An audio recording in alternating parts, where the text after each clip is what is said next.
할렐루야. 오늘도 주님과 동행하는 복된 하루가 되시기를 축복합니다. 오늘 말씀의 제목을 깨진 유리창을 그대로 두어서는 안 됩니다 라고 정해 보았습니다. 여러분, 깨진 유리창의 법칙이라고 들어보셨습니까? 이건 일종의 사회 범죄에 관한 이론인데요. 이런 겁니다. 어떤 사람이 길을 가다가 상점에 유리창이 깨진 걸 봤습니다. 그 다음날 갔는데 그대로 있는 겁니다. 깨진 채로. 그 다음날도 유리창 깨진 채로 수리되지 않고 그대로 있었습니다. 이 사람은 생각합니다. 이 건물 주인이나 관리하는 사람은 이 건물에 대한 애착이 없구나. 귀하게 여기지 않는구나. 라는 생각을 하게 됩니다. 그러면 나도 한번 돌을 던져볼까? 하는 마음이 생긴다고 그래요. 그럼 유리가 다 깨지겠죠. 그럼 무질서한 상황이 발생하게 되는 겁니다. 이런 무질서한 상황이 발생하지 않게 하기 위해서는 유리창이 깨져 있으면 즉시로 수리해야 한다는 겁니다. 문제가 있으면 즉시로 시정해야 된다는 것이죠. 이것이 바로 깨진 유리창의 법칙입니다. 이 법칙이 실제로 드러난 곳은 미국의 뉴욕시입니다. 1980년대 중반 뉴욕시는 아주 빈민굴처럼 이렇게 변해가고 있었다고 합니다. 길거리는 지저분한 낙서투성이고 지하철은 범죄로 이렇게 위험한 그런 상태였습니다. 근데 뉴욕시 정부와 경찰들은 이것을 개선할 의지를 보이지 않았습니다. 그 상황은 더 나빠졌습니다. 기업들, 중산층에 있는 사람들은 점점 더 뉴욕시 외곽으로 빠져나가기 시작했습니다. 거리나 지하철은 그 이전보다 더 위험해지게 된 것이죠. 그러다가 1995년에 뉴욕의 시장에 취임한 루디 줄리아니 시장이 이런 강력한 의지를 가지고 뉴욕시 정화 작업에 돌입했습니다. 거리 곳곳을 정화하고 CCTV를 달았습니다. 이게 정부가 강력히 의지를 보이자 사람들이 다시 뉴욕시로 돌아오기 시작했어요. 모든 것이 다시 좋아지게 된 것입니다. 이처럼 깨진 유리창이 있다면 빨리 수리해야 됩니다. 그대로 내버려둬서는 안 되는 것이죠. 깨진 유리창을 수리하는 것을 신앙생활로 하면은 회개입니다. 빨리 회개하지 않으면 우리의 영혼은 엉망이 됩니다. 그러니까 이렇게 말할 수 있습니다. 사람의 영혼이 망가지는 것은 죄를 지어서가 아니라 지은 죄를 회개하지 않기 때문입니다. 그러므로 망하지 않으려면, 잘 되려면 우리는 회개하는 일에 예민하고 능해야 됩니다. 오늘 본문 보면 어제 우리 말씀 나눈 것처럼 이스타르라고 하는 여신을 섬기는 걸 고집하는 여인들이 있었습니다. 너무 고집하니까 하나님께서 그래 너희들 하고 싶은 대로 해라 이렇게 내버려 두십니다. 25절인데요.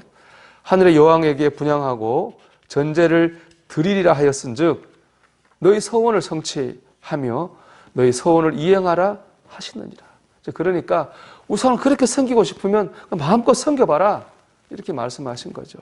대신에 이렇게 될 거라고 결과를 말씀하십니다. 27절 상반절인데요. 보라 내가 깨어 있어 그들에게 재난을 내리고 복을 내리지 아니하리니. 하나님께서 복이 아니라 재난을 내리시겠다고 말씀하셨어요. 그런데 이 재난이란 단어보다 더 충격적인 단어가 본문에 나와요. 그건 바로 깨어 있어라는 단어입니다. 이 깨어 있으라는 단어는 감시하다, 경계하다는 뜻을 가지고 있는데요. 경계병이 적을 감시할 때 쓰는 단어가 바로 이 깨어 있어라는 뜻입니다. 하나님께서 이 여인들을 적으로 돌리신 겁니다. 왜 그렇습니까? 우상 섬기는 죄를 회개하지 않고 있기 때문에 그렇습니다. 그들은 분명 하나님의 백성이었는데 자신의 죄를 회개하지 않고 그대로 가니까 하나님의 백성에서 하나님의 적이 되는 그런 정말 말로 표현할 수 없는 참담한 현실이 되고야 말았습니다. 그리고 그 결과 우상한테 그렇게 빌었음에도 불구하고 애굽으로 피난간 그들을 대부분은 바벨론의 칼날에 다 죽고 말았습니다. 그들은 망했습니다. 회개하지 않았기 때문에 그렇습니다. 돌이키지 않았기 때문에 그렇습니다.